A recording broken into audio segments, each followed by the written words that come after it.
So Cash Money Records battle No Limit Records in a Verzuz. I'm gonna break down who won and tell you why.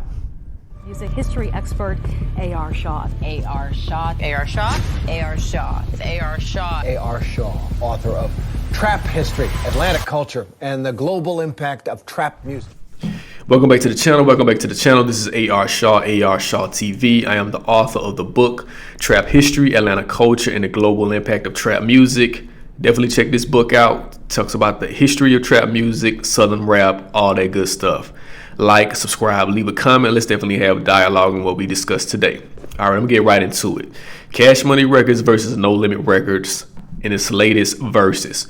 Took place in Las Vegas Complex Con, which, you know, for me personally, I think that that's kind of a little bit off kilter, considering that both, I feel like Essence Fest probably would have been the greatest place to host a Cash Money versus No Limit Records Verzuz, particularly just for the culture.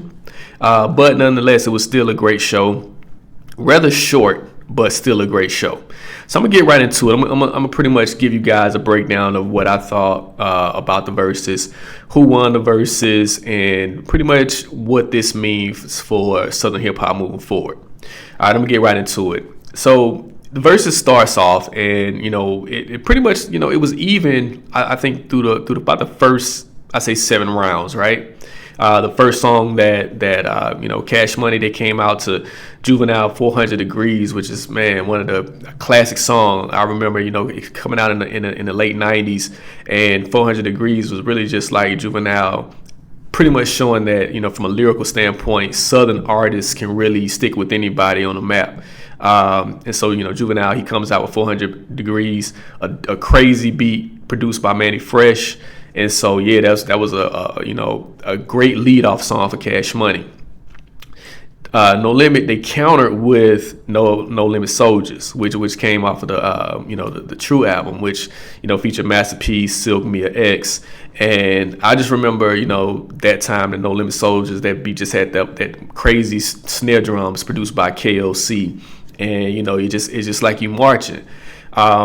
Visually, what stood out, I think, in the Verzuz was kind of the cohesiveness of No Limit versus Cash Money. It was like Cash Money, they were just kind of just out there, everybody doing their own thing, whereas No Limit, most of their, all the artists had on fatigues of some type, and it was like, they kind of looked like a group. They looked like they were all together, and so that was kind of the first thing that was noticeable about No Limit versus Cash Money.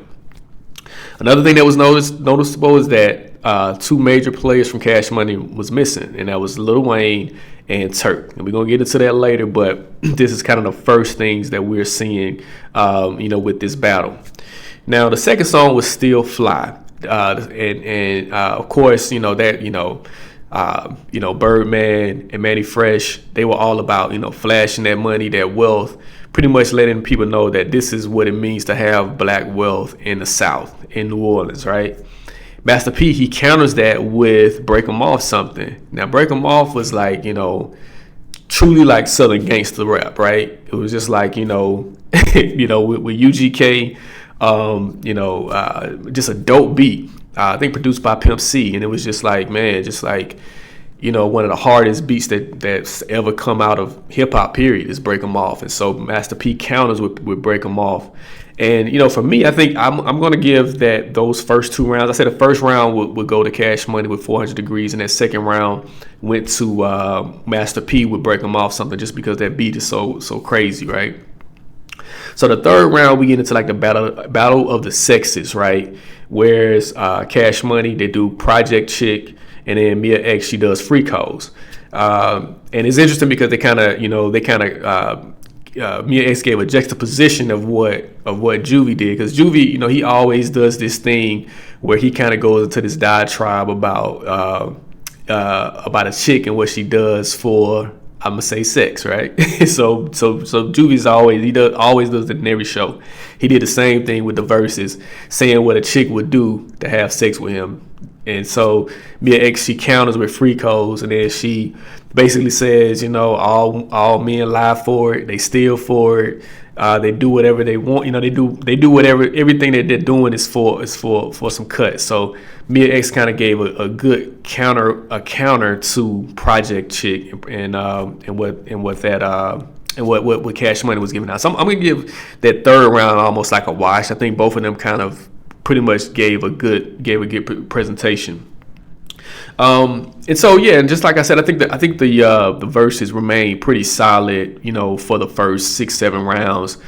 Things changed around the 8th round. I think that was when we saw that shift, and it was kind of like, all right, you know, No Limit is you know, in the sense of this verses, No Limit is more prepared. They're ready to kind of take this thing and just pretty much take control of it.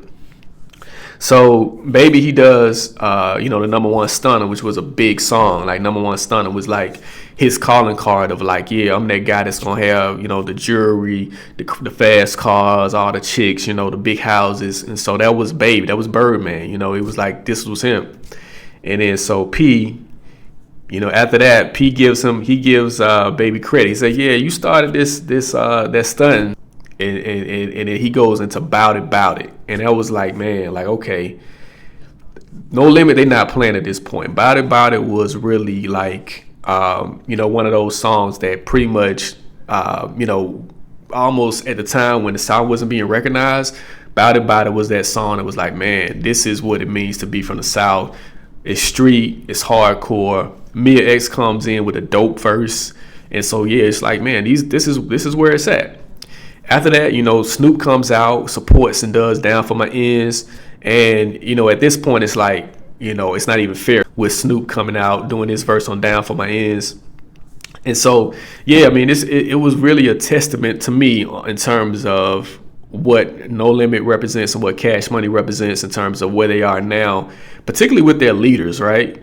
You know, Snoop came to support Master P, but Lil Wayne didn't support Birdman and Cash Money. So that speaks volumes.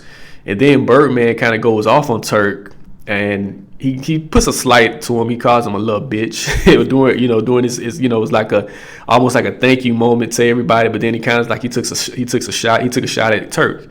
And so it's like, man, you don't have two of your major players there. That speaks volumes, right?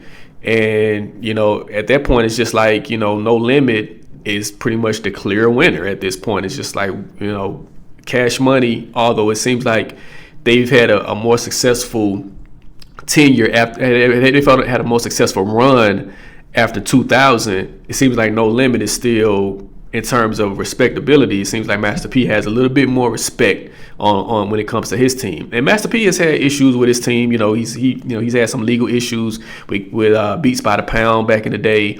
You know, him and Mia X didn't see eye to eye during the Essence Fest.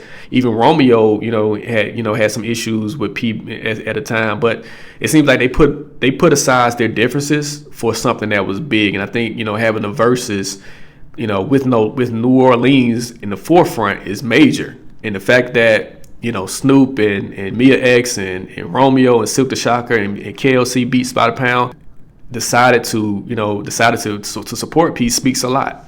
And the fact that Lil Wayne didn't show up and the fact that Turk didn't show up speaks a lot on the other end as well. So, you know, for me, like I say, Cash, I think No Limit, you know, came out victorious, but I still think it was a big moment for New Orleans. I think it was a big moment for Southern hip hop.